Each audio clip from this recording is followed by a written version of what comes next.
राधे राधे। धार्मिक जगत चैनल पर आप सबका हार्दिक स्वागत है।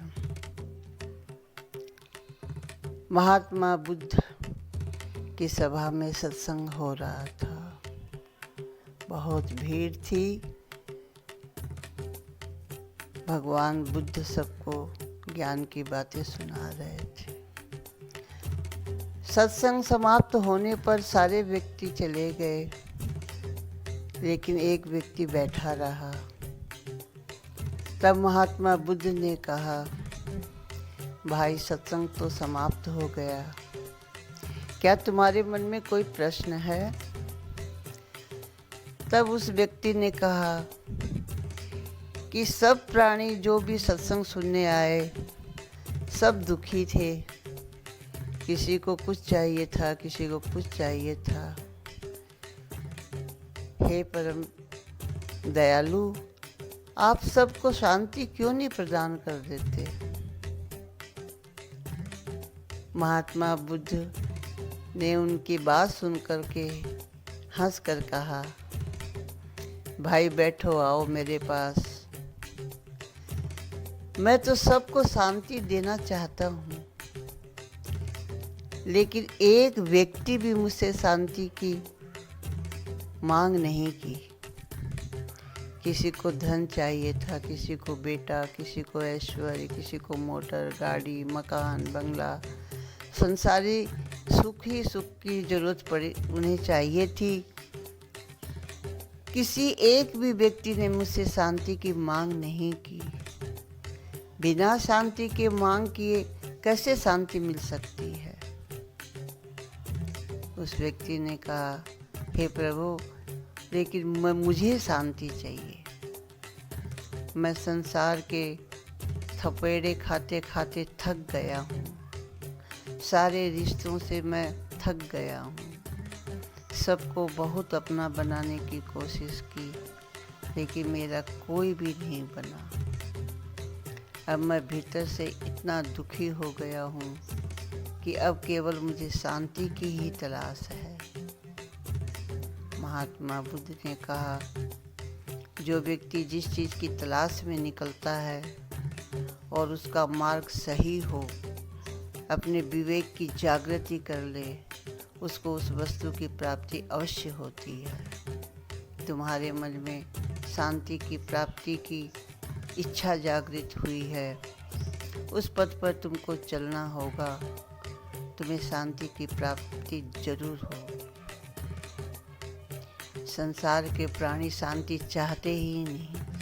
संसार के प्राणी को संसारी वस्तु ही चाहिए, इसीलिए उन्हें शांति नहीं मिलती।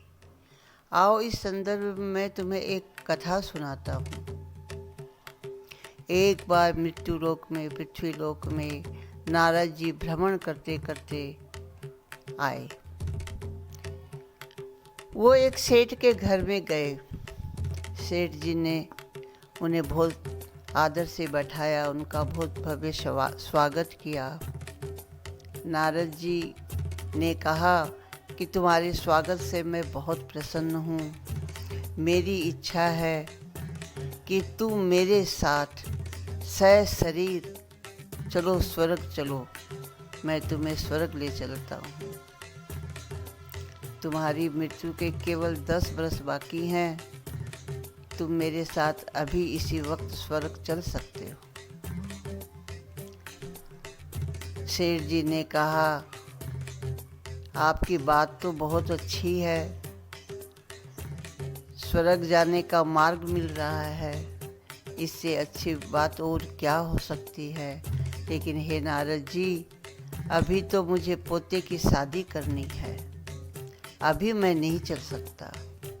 पोते की शादी हो जाए फिर मुझे कोई भी संसारी इच्छा नहीं रहेगी। मैं आपके साथ चलूँगा। नारद जी चले गए। 2 बरस उपरांत नारद जी फिर घूमते हुए मृत्यु लोक में आए और उसी सेठ के घर गए। सेठ जी से कहा, अब तो तुम्हारे पोते की शादी हो गई होगी। हाँ महाराज, हो गई पोते की शादी। तो चलो, मैं तुम्हें स्वर्ग ले चलता हूँ। तब सेठ जी ने कहा, देखिए नारद जी, अभी बच्चे जो है अच्छी तरह व्यापार को नहीं संभाल सके हैं। सबको अच्छी तरह व्यापार संभाल लेने का वक्त दीजिए, सब अपनी गृहस्थी को अच्छी प्रकार चला सके। इस बार मुझे माफ़ कर दीजिए। नारद जी को हंसी आई और नारद जी चले गए। इस बार नारद जी जब मृत्यु लोक आए तो उन्हें पता चला कि सेठ जी का तो स्वर्गवास ही हो गया। तब नारद जी ने ध्यान दिया कि मैं सेठ जी गए कहाँ, कौन सी योनि को धारण की, और अपनी सूक्ष्म दृष्टि से उन्होंने देखा कि सेठ जी अपने ही घर की नाली जो बाहर की ओर बह रही थी उसमें एक कीड़ा बने हुए थे। सेठ जी, नारद जी को सेठ जी को देखकर बहुत दया आई। उन्होंने कहा, हे सेठ, मैंने तुमसे कितनी बार कहा कि तुम मेरे साथ स्वर्ग चलो, लेकिन तुम देखो नाली के कीड़े बन गए और गंदी नाली में पड़े हुए हो। चलो बाहर निकलो, मैं तुम्हें अभी भी लेके चल सकता हूँ। उस कीड़े रूपी सेठ ने कहा कि हे नारद जी, आप क्या जानो गृहस्थी का सुख क्या होता है, क्योंकि आपने तो कभी गृहस्थी बसाई ही नहीं। मैं कीड़ा बना पड़ा हुआ रोज अपने बेटों का मुख देखता हूँ, बहुओं को देखता हूँ, पोते पोतियों को देखता हूँ, मुझे तृप्ति मिल जाती है, शांति मिल जाती है। मुझे नहीं जाना आपका स्वर्ग। नारद जी को बहुत हंसी आई कि संसारी जीव जो है अपने माया के चक्कर में और अपने बुरे कर्म के बंधन में पड़ करके नाना भांत की योनियों को भुगतता है, लेकिन वो परम तत्व को पाने की इच्छा नहीं करता। तब बुद्ध भगवान ने उस व्यक्ति से कहा कि ये संसारी प्राणियों की ऐसी दुर्दशा होती है।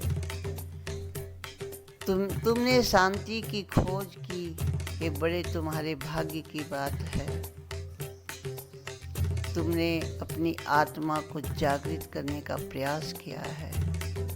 आत्मा जब परमात्मा से मिलन कर लेती है, आत्मा का योग जब परमात्मा से हो जाता है, तब उसे परम शांति प्राप्त हो जाती है। आओ मैं तुम्हें उस मार्ग पर ले चलता हूँ और ज्ञान के चक्षु खोल करके आत्मा को परमात्मा से मिलन कराता हूँ।